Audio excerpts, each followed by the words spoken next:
ತಾರತಮ್ಯ ಖಂಡನೀಯ. ಪಂಪಣ್ಣ ನಾಯ್ಕ.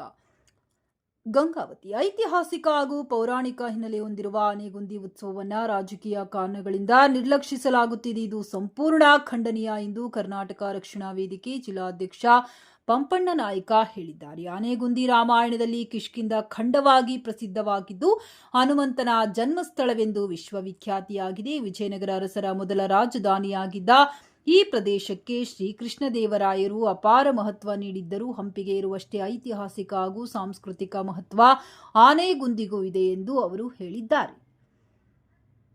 ಇತ್ತೀಚಿನ ವರ್ಷಗಳಲ್ಲಿ ಆನೆಗುಂದಿ ಉತ್ಸವವನ್ನು ಉದ್ದೇಶಪೂರ್ವಕವಾಗಿ ಕಡೆಗಣಿಸಲಾಗುತ್ತಿದೆ ಎಂದು ಅವರು ಆರೋಪಿಸಿದ್ದಾರೆ.